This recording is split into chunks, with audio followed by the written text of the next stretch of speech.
It's been 50 years since I discovered my husband was cheating on me with a woman everyone thought was dead.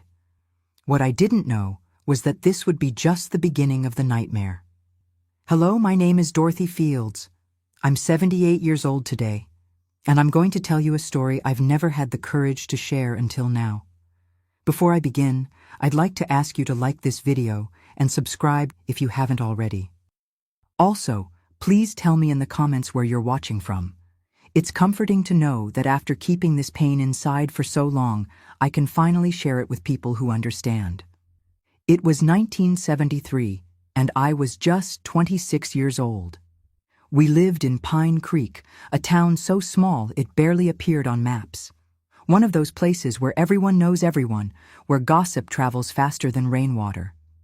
My husband Richard worked as an accountant at the town hall, and I took care of our home and taught sewing classes to the neighborhood girls.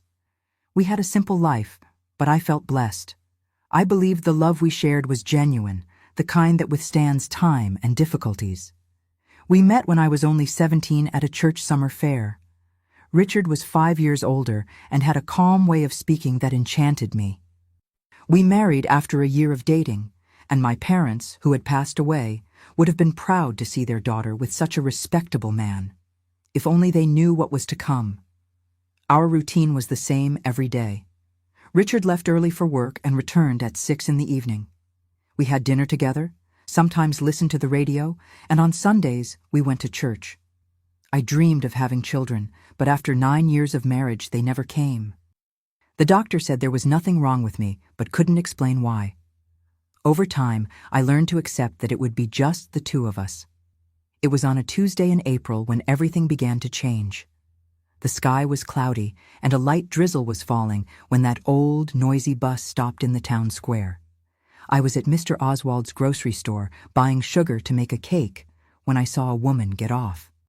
Unlike anyone who had ever passed through Pine Creek, she wore a navy blue dress, simple but elegant, the kind you only saw in magazines from the city. She had coal-black hair cut at shoulder length, which was considered daring for our conservative town. But what drew the most attention were her eyes, dark, deep, as if they held secrets no one would ever discover. "Who is that?" I asked Mrs. Nelson, who was beside me. "I have no idea, but she must be lost. Nobody comes to Pine Creek unless they have relatives here." But she wasn't lost. In fact, she seemed to know exactly where she was going. She walked with a small suitcase down Main Street and entered the only hotel in town, which was actually just the house of Widow Carmela, who rented rooms. In the following days, the entire town talked about her. She introduced herself as Sarah Martin. Some people said she was the widow of a diplomat. Others said she had been a circus performer. To the priest, she confided that she came from a traditional family in Boston and was recovering from a lung disease. To Mr. Oswald at the grocery store, she claimed she had been a university professor. To me, when we met at the Sunday market, she said she was a writer looking for inspiration in a small town. "What kind of books do you write?" I asked, genuinely curious. "Stories about people who aren't who they appear to be," she replied with a smile that didn't reach her eyes. There was something about her that bothered me, but I couldn't define what. Perhaps it was the way she quickly got close to people, or how she extracted information without revealing anything concrete about herself. In less than 2 weeks, Sarah already knew the secrets of half the town. She knew who owed what to whom, which marriages were in crisis, which young people were planning to escape to the city. She rented a small house on Church Street with money that no one knew where it came from. She didn't work, didn't receive visitors, didn't talk about family. She just observed, smiled, and told different stories about her past to each person she spoke with. And then I noticed how Richard looked at her. At first, they were just furtive glances during church charity dinners. Then conversations that seemed to extend longer than necessary when they met in the square. Richard had never been a man of many words, but with Sarah, he seemed to have endless topics. "She's interesting, isn't she?" he asked me one night while brushing his teeth. "Interesting how?" I returned the question, feeling a tightness in my chest. "Different. She's lived in places we only see in photographs. She knows stories that seem like they're from movies. I swallowed hard and pretended his comment didn't bother me. After all, we were a solid couple. We had been together for almost a decade. A stranger wouldn't change that, right? 3 months after her arrival, Sarah began complaining of chest pains. "It's my heart," she would tell people who asked why she looked paler and thinner. "It's always been fragile." The town doctor, Dr. Reynolds, visited her regularly. Once, I found him leaving her house with a worried expression. "How is she, doctor?" I asked, feigning genuine interest when, in truth, I wanted to understand what attracted people so much to this woman. "Not well, Mrs. Fields. Her heart? I've never seen anything like it. She needs a specialist, but she refuses to go to the city." And then, on a Wednesday in July, exactly 96 days after her arrival, the news spread. Sarah had been found dead in her bed by her neighbor, Mrs. Carmela, who brought fresh bread every morning. "It was her heart," said Dr. Reynolds, but his voice didn't sound convinced. "Natural causes," he wrote on the death certificate. The funeral was held the following morning, hurried and simple. There was no family to be notified, no distant relative to claim the body, just a small group of curious residents and the priest, who said a brief mass. Richard insisted on attending, despite our having an important commitment that day, the celebration of Aunt Zulmira's 80th birthday. "We need to pay our respects," he said, with a seriousness that frightened me. She had no one in the world. I agreed, but felt something strange in the way he looked at the simple coffin, as if he wanted to memorize every detail. I also noticed the absence of tears in his eyes. There was no sadness, just an intensity I had never seen before. At the cemetery, as the coffin was lowered into the ground, I thought that strange chapter of our lives had ended. The mysterious woman who appeared out of nowhere had departed in the same way, leaving only unanswered questions and contradictory stories. I couldn't have been more wrong. In the days that followed, Richard changed. First, it was small things. He came home later from work. He was distant during dinner. He wouldn't look me in the eyes when we talked. Then, he started having trouble sleeping. I would find him at dawn sitting on the porch, staring at nothing. "What's wrong, Richard?" I asked one of those nights. "Are you worried about something?" "It's nothing," he replied. "I just can't stop thinking about how fragile life is, how someone can be here today and simply disappear tomorrow." I believed he was having some kind of existential crisis. After all, no one in our town had died so suddenly in years. Sarah's death, however mysterious, had reminded us of our own mortality. But a week after the funeral, Richard left the house at night, saying he needed to take care of something at work. He returned after midnight, smelling of cigarettes — he never smoked — and with dirt on his shoes. The next morning I found a receipt for flowers in his jacket. "Did you buy flowers for someone?" I asked casually during breakfast. He hesitated for a second, then replied, "For Sarah's grave. I stopped by yesterday. It looked so abandoned." That bothered me. Why would my husband be bringing flowers to the grave of a woman we barely knew? But I swallowed the question along with the bitter coffee. Perhaps it was just kindness, I thought. Richard always had a soft heart. But then he began visiting the grave regularly, once a week, then twice, then almost every night. He would leave wearing cologne and the shirt I had ironed with extra care, the one he only wore on special occasions. "Why do you dress up so much to go to the cemetery?" I finally asked, unable to hide the suspicion in my voice. "Respect, Dorothy. It's a matter of respect." But it wasn't respect I saw in his eyes as he prepared to leave. It was anxiety, anticipation, like a young man before his first date. And when he returned hours later, there was a satisfaction on his face that I hadn't seen in years in our marriage. That's when the doubts began to eat away at me from the inside. Were they just visits to a grave, or was there something more that I wasn't seeing? But how could there be anything more? Sarah was dead, buried, just a memory in the minds of Pine Creek residents. Or not. Richard's visits to the cemetery became more frequent and longer. August arrived with a suffocating heat, the kind that silences even the cicadas. And with it came an even deeper change in my husband's behavior. One night I woke up alone in bed. The clock showed 3 a.m. Richard's side was empty, the sheets cold.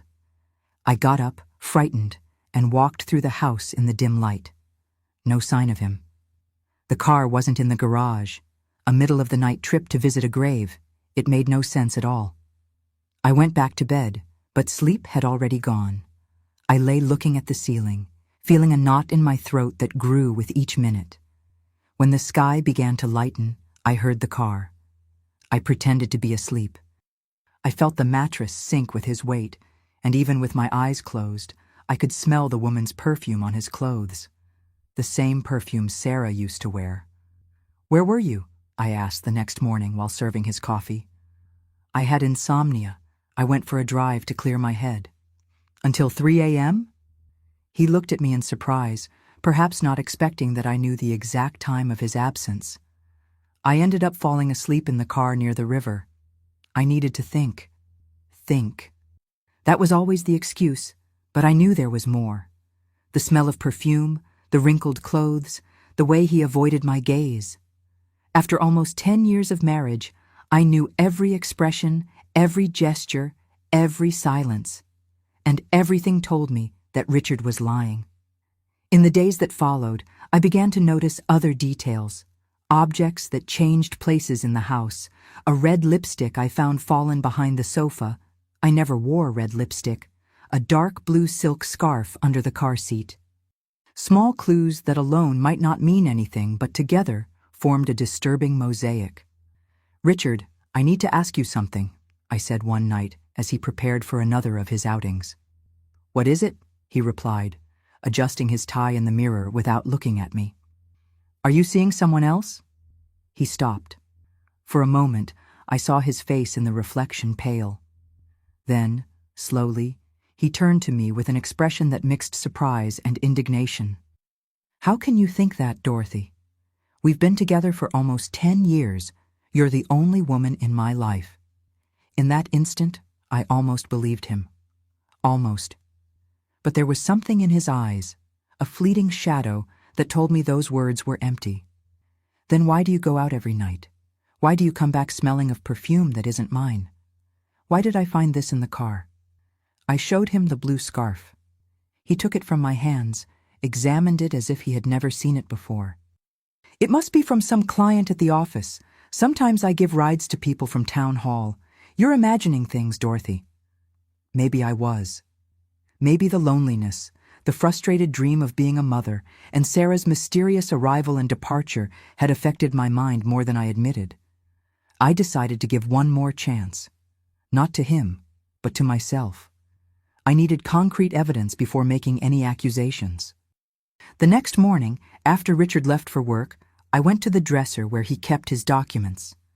Among town hall papers and old letters, I found a small black notebook I had never seen before. Inside, page after page with his handwriting, notes, thoughts, reflections, a diary. I hesitated. Invading my husband's privacy this way was wrong, but suspicion had already taken deep roots in my heart. I began to read. The first pages were trivial. Comments about work, about the weather, about plans for the future. But then her name began to appear.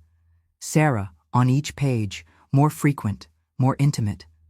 Today I saw her for the first time. There's something about her I can't explain, as if we already knew each other from another life. S told me about New York today, the places she knew, the people she met. How I wish I could see the world through her eyes. Is what I'm feeling wrong? I try to fight against it, but each day it gets harder.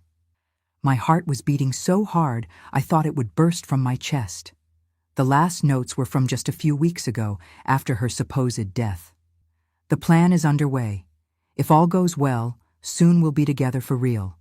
Far from here, far from everyone, just the two of us. Today I was almost discovered. D asked questions. I need to be more careful. The empty grave looks so real. No one suspects. No one, except us, knows the truth. Empty grave. The words hit me like a slap. Sarah wasn't dead. It had all been an act. The rushed funeral, the closed coffin, the hesitant doctor. It all made sense now. But why? What was the purpose of faking her own death? I put the diary back exactly where I found it and spent the rest of the day trying to process what I had discovered. My husband wasn't just cheating on me. He was complicit in some elaborate charade. The question was, what would I do with this information? That night, when Richard said he was going to visit the grave, I just nodded silently. As soon as he left, I put on a simple dress, tied my hair under a scarf, and took the bus that passed near our house. I wasn't going to the cemetery. I knew now that wasn't where he was going. But where then? I got off in the town center and waited. 20 minutes later, I saw his car pass. It was dark, but the streetlight illuminated his concentrated face at the wheel. I caught another bus that followed in the same direction. My heart was beating so hard, I was sure the other 3 people on the vehicle could hear it. Richard's car took the road leading to the neighboring town, Riverdale, but before reaching it, he turned onto a dirt road nearly invisible among the trees. The bus continued forward. I got off at the next stop and walked back, moving along the roadside, hiding whenever I saw headlights approaching. The dirt road was long and winding, illuminated only by the crescent moon. After walking for almost half an hour, I saw a light between the trees, a small yellow house isolated with a wooden porch. Richard's car was parked in front. I approached carefully, trying not to make noise. The windows were lit, but the curtains were closed. I circled the house until I found a gap where I could see inside. The room was simple, with few pieces of furniture, and there they were. Richard standing in the middle of the room, holding a bouquet of flowers, and her, Sarah, very much alive, smiling at him as if the world outside didn't exist. She wore a red dress that enhanced her pale skin and black hair. She looked different, thinner, her hair shorter, but it was unmistakably her. I watched, paralyzed, as they embraced, kissed, talked animatedly. They seemed happy, complicit, as if they shared the greatest secret in the world. And in fact, they did. I don't know how long I stood there, watching my life crumble through that window. The light rain that began to fall brought me back to reality. I was soaked, trembling, not just from cold, but from a toxic mixture of anger, pain, and humiliation. I returned home on the last bus, went to the bathroom, and vomited until there was nothing left in my stomach. Then I took a hot shower, so hot that my skin turned red. I wanted to wash away not just the dirt from the road, but the feeling of having been made a fool for so long. When Richard arrived 2 hours later, I was in bed, pretending to sleep. He entered the room on tiptoe, lay down beside me, and in minutes was sleeping soundly. How could he sleep so peacefully beside the woman he had just betrayed? How could he breathe so serenely after all the lies he had built? The next morning, I prepared breakfast as usual. I served him eggs and toast. I smiled when he gave me a kiss on the forehead before leaving for work. He didn't notice anything different. He didn't realize that my smile didn't reach my eyes, that my hands trembled slightly, holding the cup, that I was no longer the same Dorothy.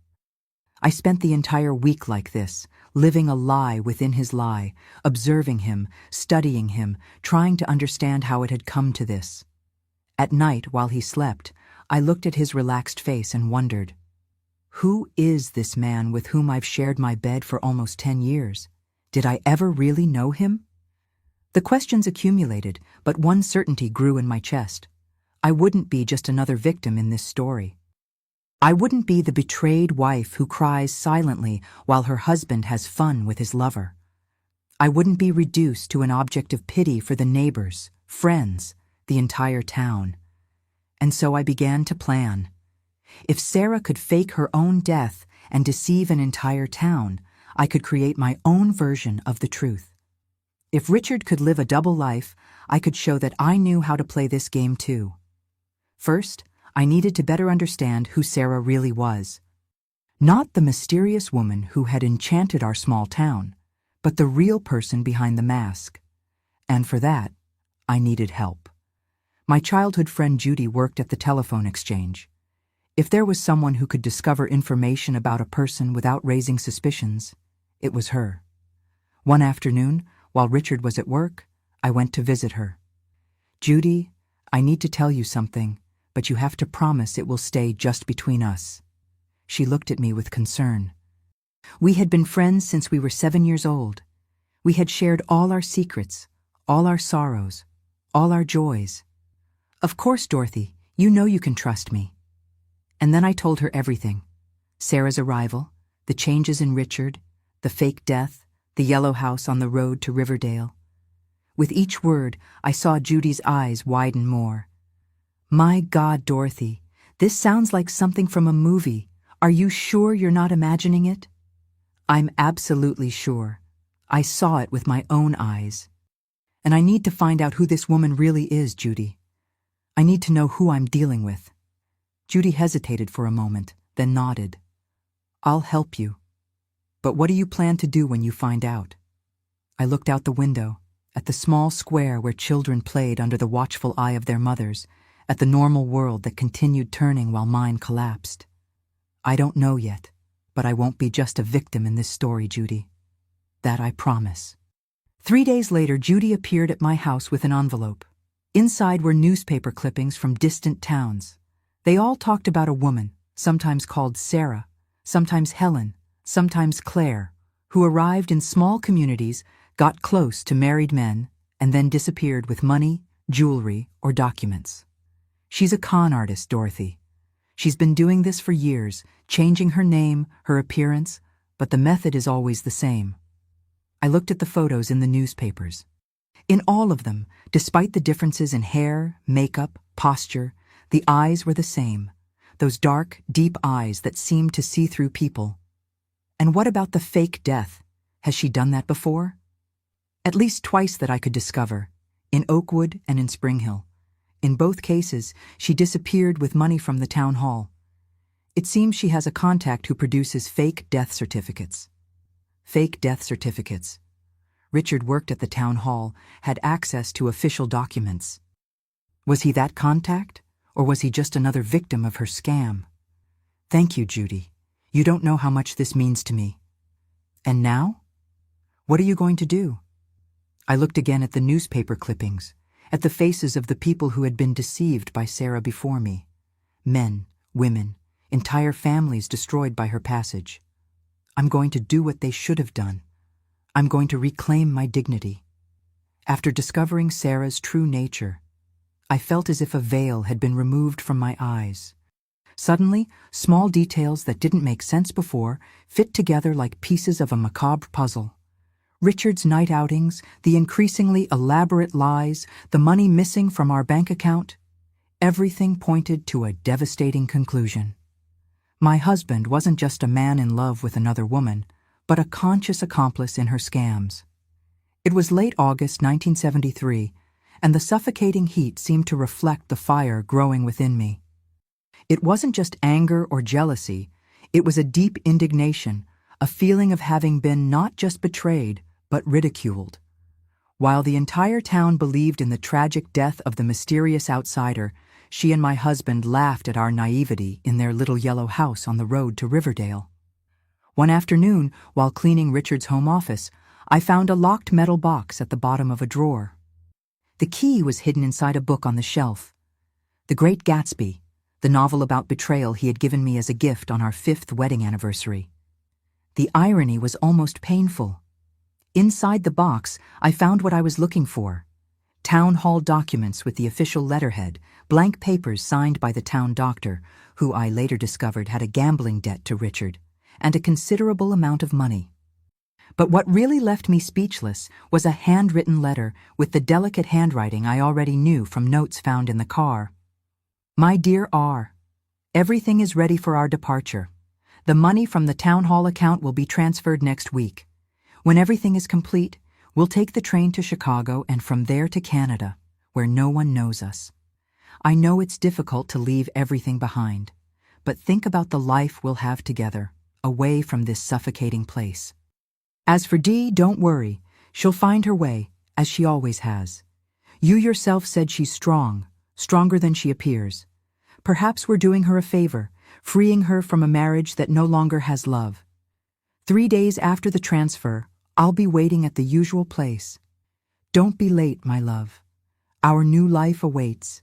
Eternally yours, S. I read and reread those words until each one was branded in my mind like a hot iron. She'll find her way. A marriage that no longer has love. Our new life. Each phrase was a blow, each word a stab. They weren't just planning to run away together, they were going to take public money. Money that, if discovered, would put Richard in prison for years. I put everything back exactly as I found it. I closed the box, returned the key to the book. On the outside, I remained the same Dorothy as always. The dedicated wife, the friendly neighbor, the woman who smiled while preparing dinner for her husband. Inside, something had broken forever. That night, while Richard slept beside me, I did the calculations. The letter mentioned next week for the money transfer. Knowing the town hall procedures, that meant the following Friday, when the municipal employee's payment was processed. That gave me exactly 5 days to act. The next day, I asked Judy to find out which train to Chicago left our town 3 days after Friday. She didn't ask questions. Perhaps she already knew what I was planning, or perhaps she simply trusted that I knew what I was doing. The train leaves at 2:30 p.m. from the Central Station, she told me later. It's the only one that connects with the international line that day. I thanked her with a tight hug. I had everything I needed to know. On Thursday, the eve of the transfer, Richard came home later than usual. He seemed tense, distracted. He barely touched the food I had prepared with such care. "Is everything okay at work?" I asked, feigning innocence. Yes, just a bit tired. Tomorrow is payday. There's a lot of paperwork to organize." Paperwork? Was that how he referred to the embezzlement of public funds he was about to commit? The ease with which he now lied impressed me. How many other lies had I swallowed over the years, believing in his sincerity? "Tomorrow I'm going to visit my aunt in Blue Hill," I announced casually while washing the dishes. "She hasn't been feeling well. I'll probably stay there until Sunday." I saw a flash of relief pass through his eyes. My absence would facilitate his plans. "Of course, dear. Send my regards." "Won't you miss me?" I asked, forcing a playful tone in my voice that threatened to break. He approached, kissed my forehead, that cold kiss that I now recognized as part of his act. "I always miss you when you're not around." One more lie for the collection. I swallowed the lump in my throat and smiled. The next morning, I packed a small suitcase with some clothes and the important documents I had kept since the beginning of our marriage. My birth certificate, our marriage certificate, the deed to the small house I inherited from my parents in Blue Hill that Richard never knew I maintained. "Have a good day at work," I said, kissing him at the door like any normal morning. "See you Sunday night." He nodded distractedly, already thinking about the day ahead, the money he would soon have in hand, the new life he planned far from here, far from me. As soon as his car disappeared around the corner, I ran to the phone and called Judy. "Is everything ready?" I asked breathlessly. "Yes, the room is prepared. You can come whenever you want." Instead of taking the bus to Blue Hill, as Richard believed I would, I went to Judy's house on the other side of town. From there, I could observe the movements at the town hall without being seen. I spent the entire day at the second-floor window, watching the comings and goings of people, waiting. Around 5 p.m., I saw Richard leave the building with a black briefcase under his arm. He walked hurriedly, looking around as if afraid of being followed. He got into the car and drove off in the direction of the road to Riverdale. "It's today," I murmured to Judy, who was beside me. "He's already taking the money to her." "Are you sure about what you're going to do, Dorothy? There's still time to change your mind." I looked at my childhood friend, at the concerned face I knew so well. I've never been more certain of anything in my life. That night, I didn't return home. I slept in Judy's guest room, planning every detail of what I would do next. It wasn't just a matter of wounded pride. It was about regaining control of my life, about not being the passive victim of a cruel scheme anymore. On Saturday morning, I put on my best dress, a light blue one that Richard always said matched my eyes. I tied my hair in an elegant bun and applied red lipstick I had never worn before. I looked in the mirror and barely recognized the woman staring back at me. There was a determination in her eyes, a strength I didn't know I possessed. "I'll go with you," Judy offered. "No, this is something I need to do alone." I took a taxi to the road to Riverdale. The driver looked at me curiously. It wasn't common for a well-dressed woman to ask to be dropped off in the middle of the way, where there was nothing but trees and the dirt road that extended to the right. "Are you sure it's here, ma'am?" "Absolutely." I paid the fare and waited for the taxi to disappear around the bend before taking the dirt road. I walked slowly, feeling the August sun warm my skin.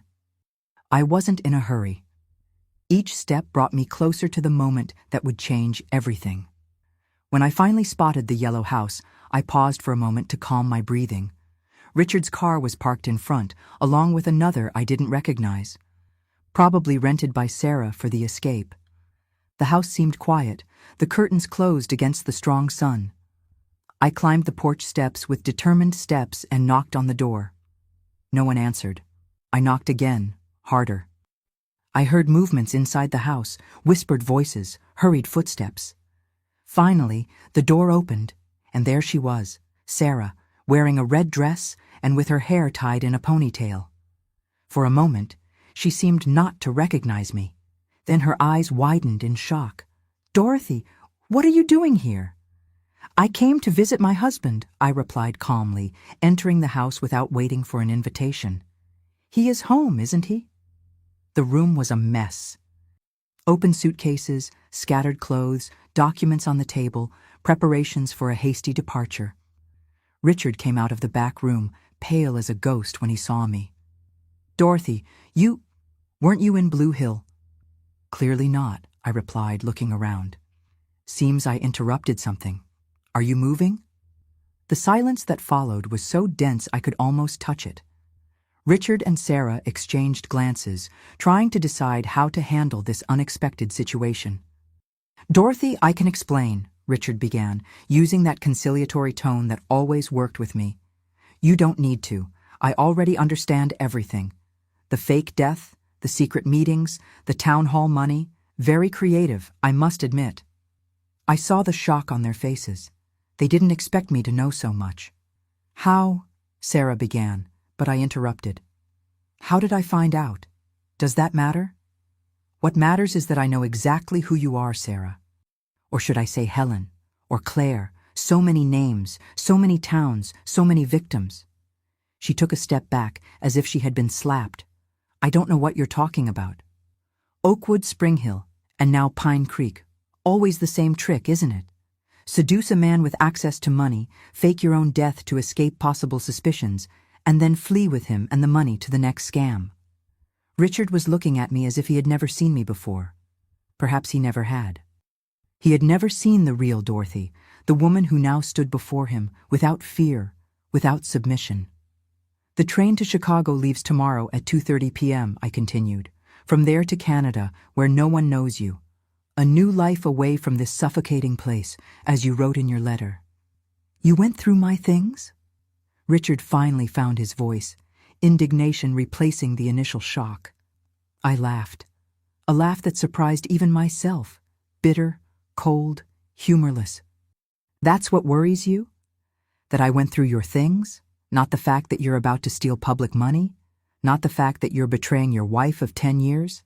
Not the fact that you're helping a known con artist?" "You don't understand," he tried again. "We're in love. We want a chance to start over, away from here." "In love," I repeated the word as if it were foreign, incomprehensible. "And what about her? Is she in love too? Or are you just one more on her long list of foolish men?" Sarah stepped forward, her eyes gleaming with anger. "Don't speak of what you don't know. What we have is real." "As real as your death? As real as all the stories you told about your past? New York, Boston, the university professor career, the traditional family." Which one was true, Sarah? I saw something pass through her eyes, a flash of vulnerability that quickly gave way to the calculating coldness I now recognized as her true nature.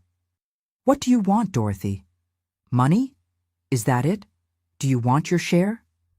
I don't want anything from you, I replied, my voice firm despite the whirlwind of emotions inside me. I just came to say that I know everything, and I won't be the only one. What do you mean by that? Richard asked, a tone of growing panic in his voice.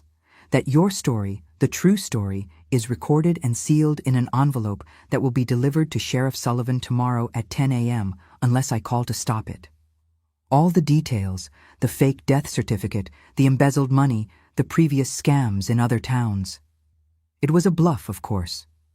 There was no envelope, but the fear in their eyes told me they had believed it.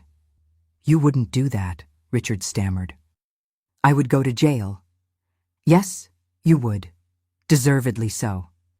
What do you want then? Sarah asked, pragmatic as always. There must be something we can offer. I looked at the two of them, the man I once loved and the woman who had destroyed our life together. I didn't feel hatred, just a deep sadness mixed with a strange sense of freedom. I want you to disappear, not just from my life but from Pine Creek. Return the money to the town hall, all of it, and never come back. No goodbyes, no explanations, simply go away. And if we do that, Richard asked, clinging to this lifeline, then the envelope will never be delivered. You'll have your chance to start over as you so desire, just not with other people's money. Sarah laughed, a harsh sound without joy. And we should trust you? How do we know you won't report us anyway? You don't know. You'll have to trust my word, just as I trusted yours for so long. The irony wasn't lost on them. I saw Richard lower his eyes, a flash of shame finally crossing his face. You have until tomorrow, 9 a.m., I concluded, turning to leave. After that, whatever happens will be a consequence of your choices. As I walked to the door, I heard Richard's voice, almost a whisper. Dorothy, I'm sorry. I stopped, but didn't turn around.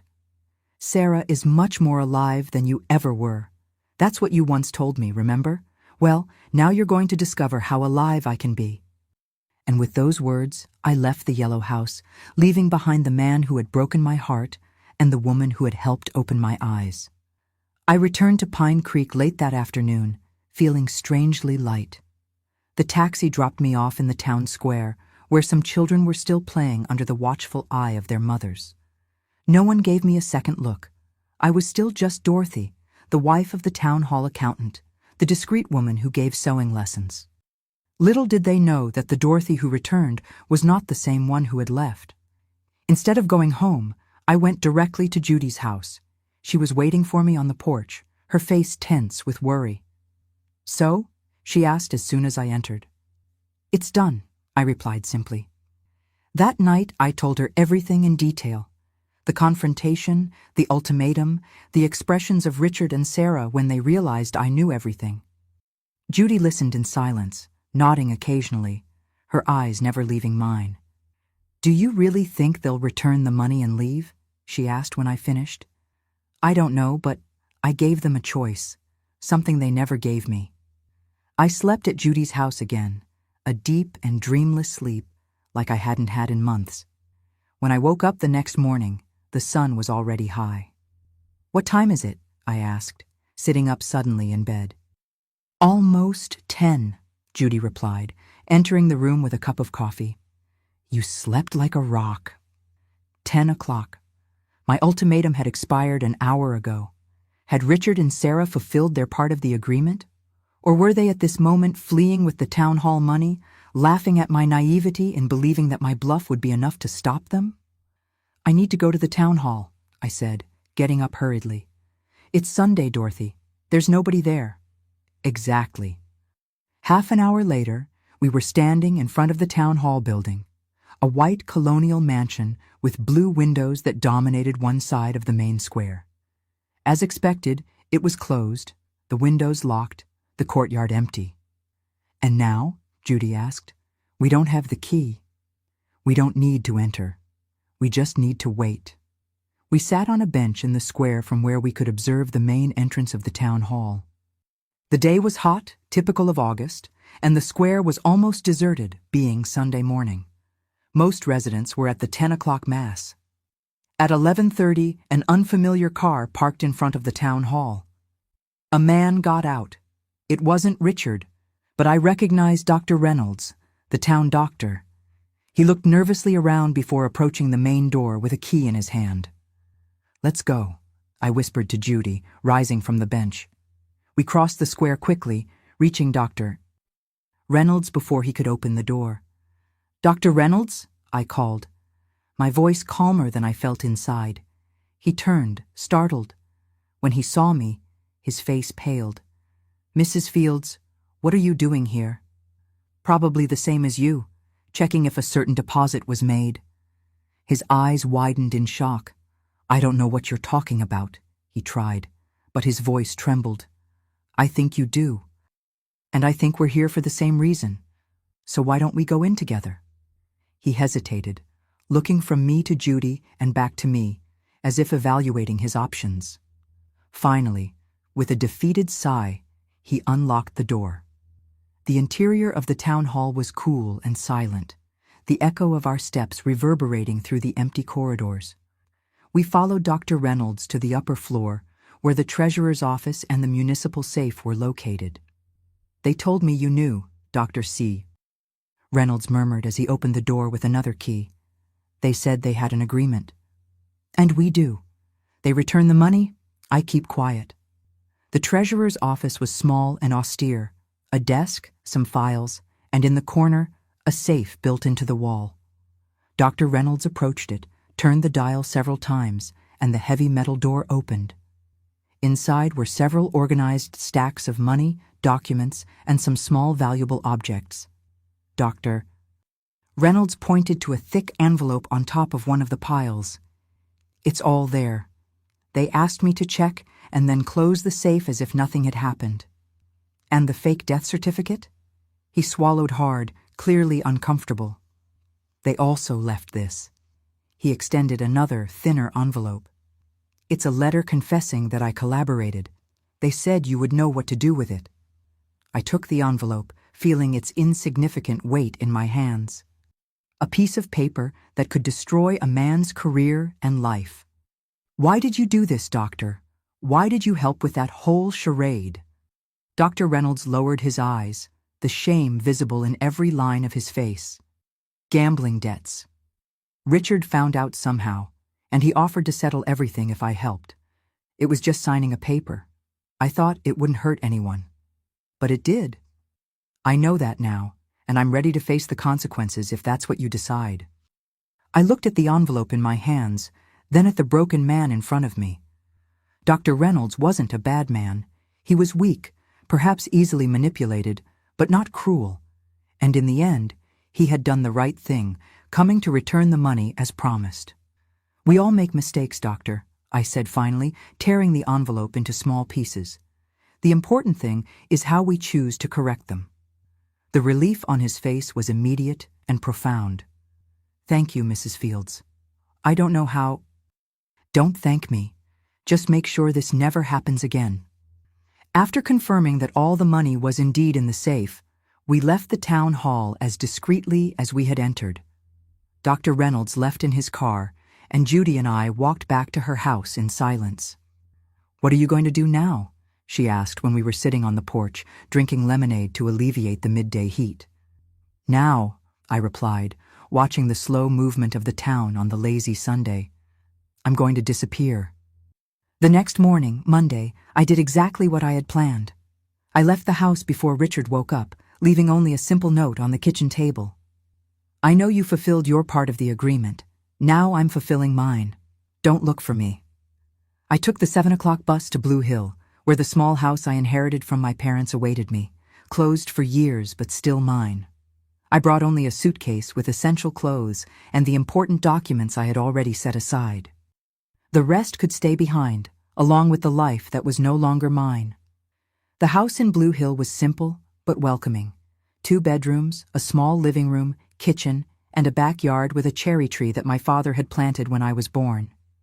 It was dusty and had a musty smell, but nothing that couldn't be resolved with a day of cleaning. As I opened the windows to let in light and air, I thought about Richard. Was he at this moment discovering my absence, reading my short and direct note, feeling relief or despair? Part of me wanted to know, but another part, the stronger part, the one that had emerged in recent weeks, knew it no longer mattered. What Richard felt or didn't feel was no longer the center of my world. I spent the following days reorganizing the house and myself. I cleaned, tidied up, threw away what no longer served. It was as if I were doing the same with my life, discarding what was broken or worn out, keeping only the essential, what really mattered.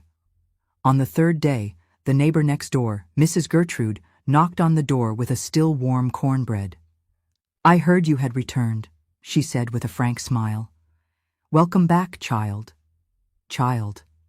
I was 26 years old, had been married for almost 10 years.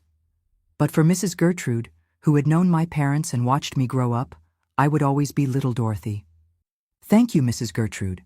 It's good to be back. Are you staying long?" "Actually, I think I came to stay."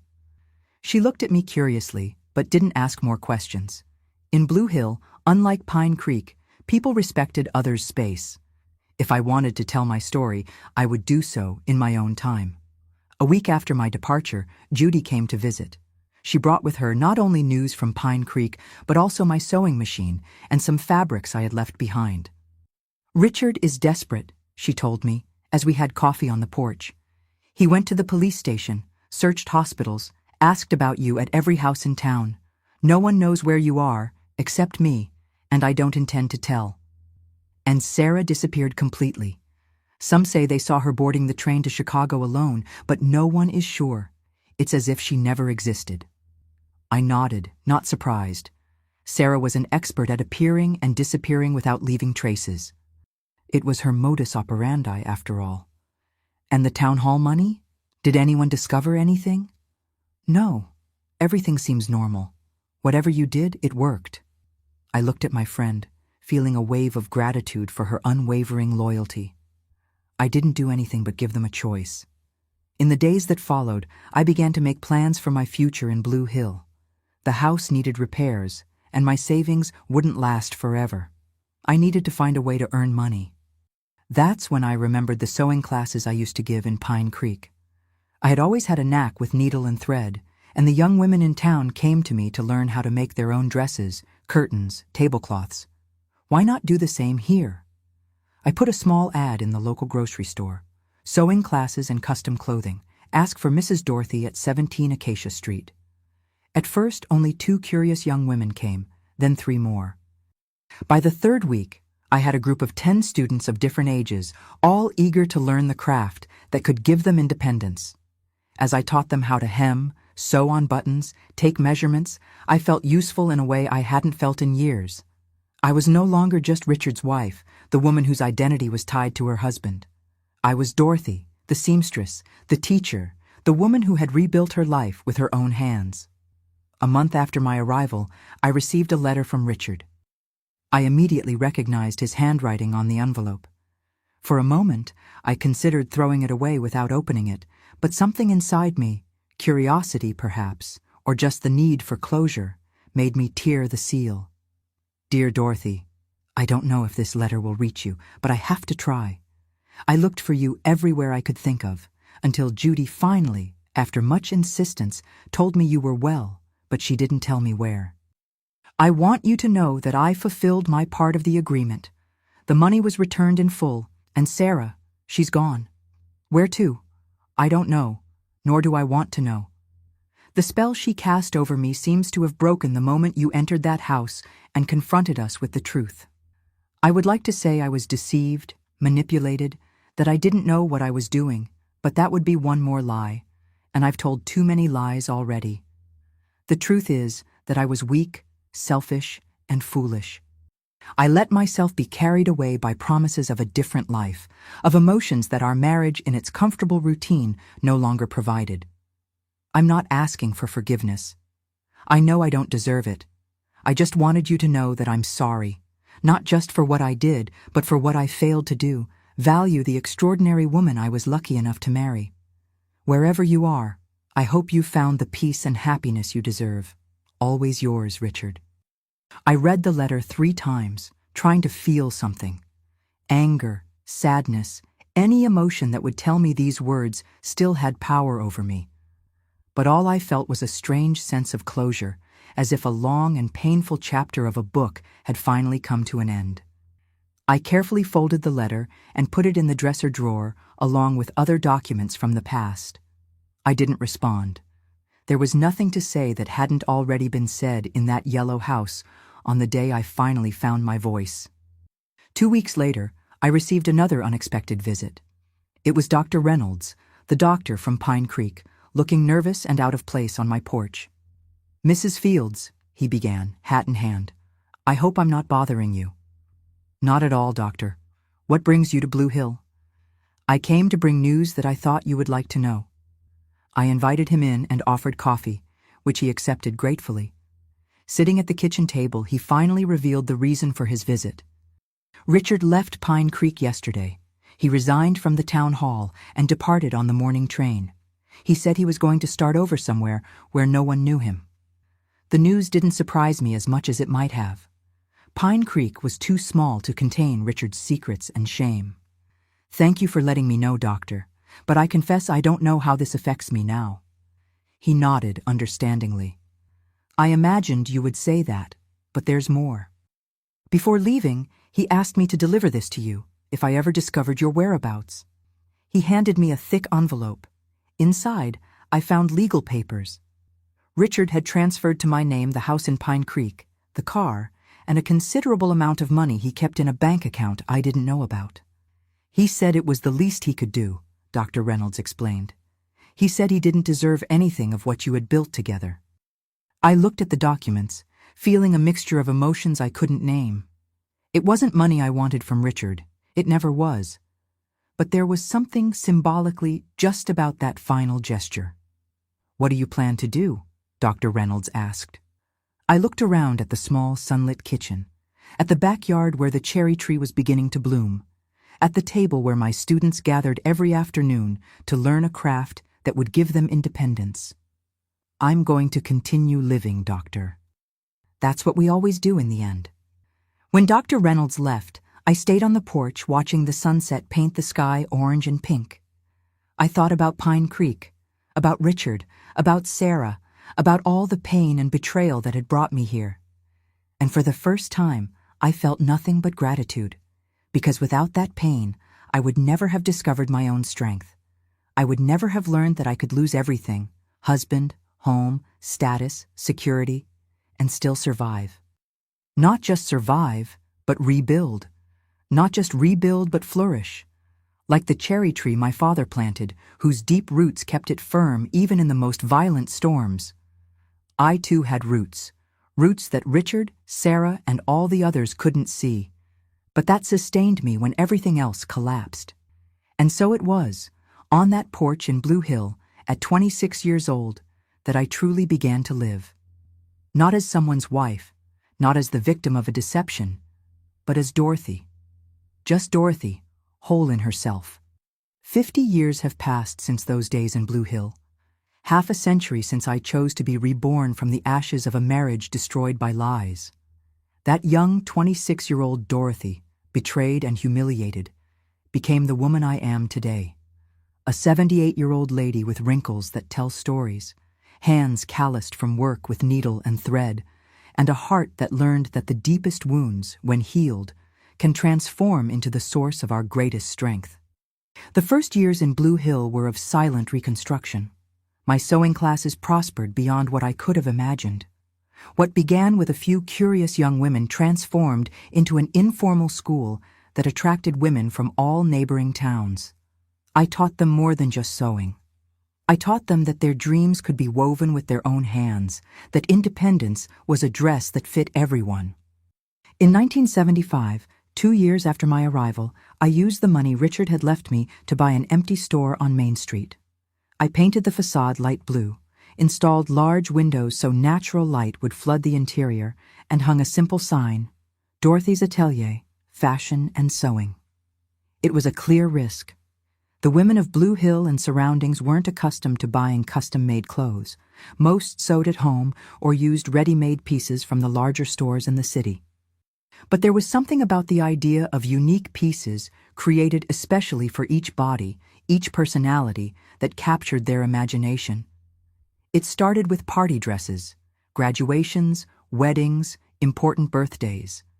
Then came personalized school uniforms, work clothes, baby layettes. Each piece that left my atelier carried a small golden button in the inner seam. My discreet signature, my way of saying, "A woman who was reborn made this for you."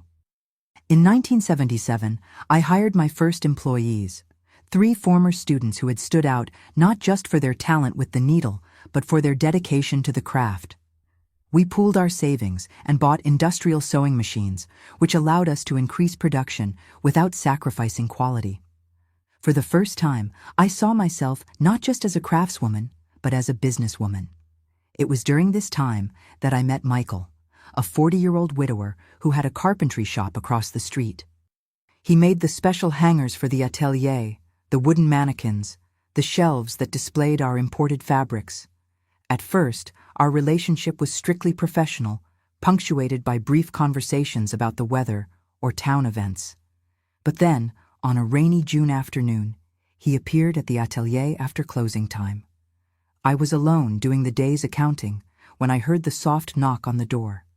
Michael was drenched, holding a package protected under his coat.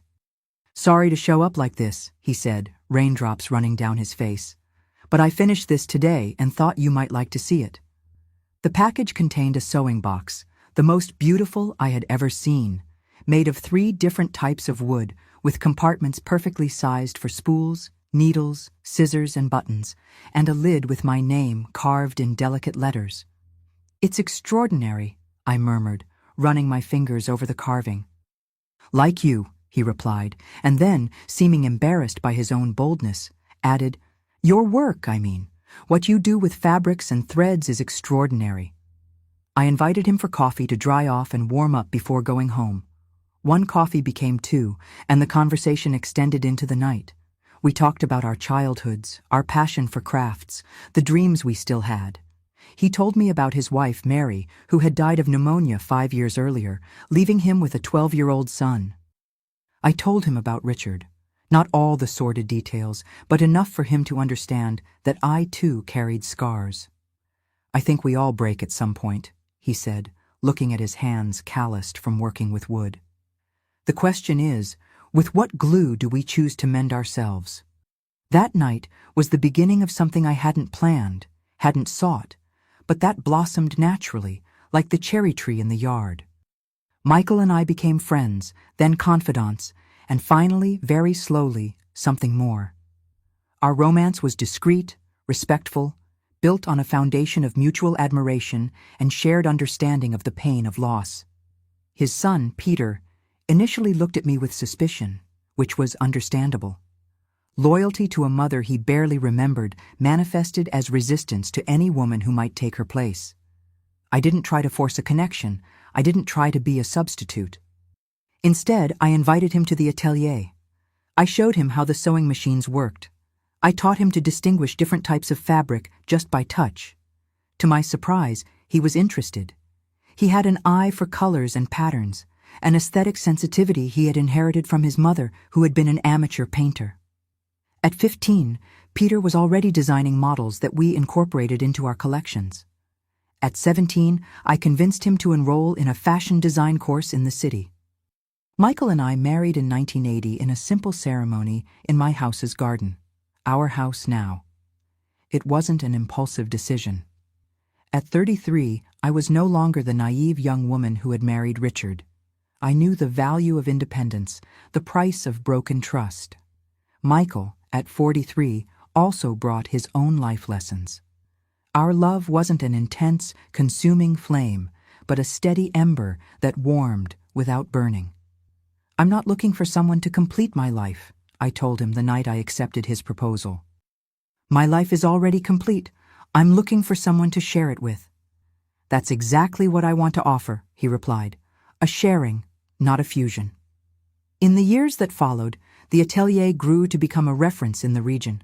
We opened a second store in the city in 1985, specializing in wedding dresses and clothes for special occasions. Peter, after graduating in design, joined the business, bringing a contemporary vision that complemented my more traditional approach.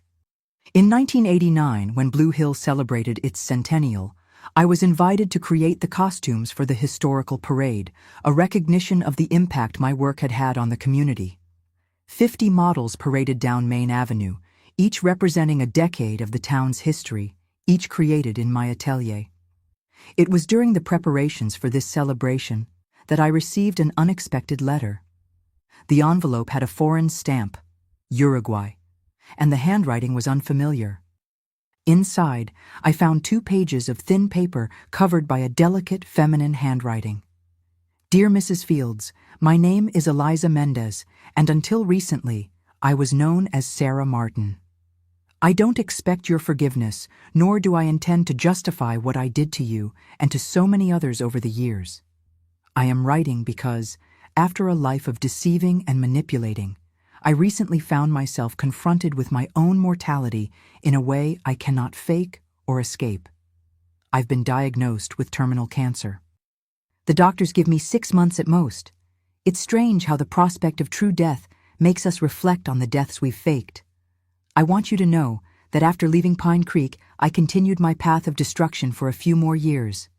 Until, in 1978, I met a man who saw through me in a way no one ever had. Not even you, who discovered my scheme. He saw not just the fraud, but the broken woman behind the fraud, the abandoned girl who grew up believing that deceiving was the only way to survive. Instead of reporting me, he offered me a choice, as you did that day in the Yellow House. But his choice came with something that yours, understandably, couldn't offer. Unconditional love. I married him, abandoned my false names, my invented identities. I became Eliza, my true name. And for 15 years I've lived a life I never imagined possible. Honest, quiet, anchored in truth, instead of built on lies. I don't deserve the peace I found. I know that. But perhaps that's the greatest mystery of life. We receive not what we deserve, but what is given to us by grace or chance. I heard through mutual acquaintances that you prospered after our separation, that you built a respected business, that you remarried, that you found happiness. I cannot express the relief I felt in knowing this. Not because it eases my conscience, nothing could do that completely, but because it means that somehow the universe balanced the scales that my actions unbalanced. As for Richard, I don't know what became of him. Our paths separated that same night you confronted us. He headed north. I went south. The plan we had to flee together died the moment you opened that door and showed the strength that neither he nor I knew you possessed. I'm not asking for a response to this letter. In fact, it might be better if you don't respond. I just wanted you to know that among all the people I hurt in my previous life, you are the one I regret the most. Not just for what I did, but for what I almost prevented you from becoming. With respect and repentance, Eliza, formerly Sarah. I read the letter several times, sitting in the small office at the back of the atelier. I tried to feel anger, resentment, any remnant of the hatred I once nurtured for that woman. But all I found was a strange sense of closure, as if a circle that began to be traced decades ago had finally been completed. I didn't respond to the letter, as she herself suggested. Perhaps it was better that way. But that night, sitting on the porch with Michael, I told him the whole story. The details I had omitted before, the most painful and shameful parts. He listened in silence, holding my hand in his. You know what's strangest? I said when I finished. I feel grateful to her. Grateful? He asked, surprised. If it weren't for Sarah, for all that pain, I would never have discovered what I'm capable of. I would never have built this life, this business. I would never have met you, Peter, everything I have now. Michael smiled, that gentle smile that was the first thing I noticed about him. That's what differentiates us from those who hurt us, he said. the capacity to transform pain into gratitude. Time continued its inexorable course. The atelier grew to become a small company with 30 employees. Peter married Laura, one of my apprentices, and they had 2 daughters who filled our house with laughter and new possibilities. Michael, my safe harbor for 20 years, departed peacefully in 2000, victim of a heart attack while working in his carpentry shop. The pain was deep but different from what I felt with Richard. It wasn't mixed with humiliation or betrayal, just the clean and honest grief of true loss. In 2010, at 63, I passed the direction of the atelier to Peter and his new ideas. I didn't retire completely. I still showed up every day, advised special clients, created pieces for important occasions, but the day-to-day business was in younger and equally capable hands. It was in that same year that I received another unexpected visit. I was at the atelier adjusting a wedding dress for a young client when the bell above the door rang.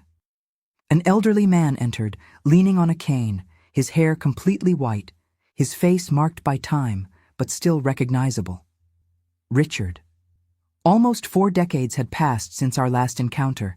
The young town hall accountant, with his dreams of escape and his weakness for mysterious women, had transformed into a frail old man whose eyes still carried the weight of old choices. "Dorothy," he said, his voice trembling, "sorry to show up like this. I heard about your success, your atelier. I wanted to see it with my own eyes. I asked the bride and the assistant to give us a moment. I led Richard to the small garden in the back, where we kept a table and chairs for summer days. You look beautiful," he said as he sat down with difficulty. "Time has been generous to you." "Time has nothing to do with it," I replied. "It's the choices we make that determine how we age." He nodded, accepting the indirect without protest. "You've built something incredible here. I always knew you had talent, but this," he gestured toward the atelier, "is impressive. What brings you here after so long, Richard?" He lowered his eyes, studying his own age-spotted hands. "I'm dying, Dorothy. Lung cancer, terminal stage. I didn't come to ask for anything, not forgiveness, not reconciliation. I just wanted to see you one last time, to tell you that you were right."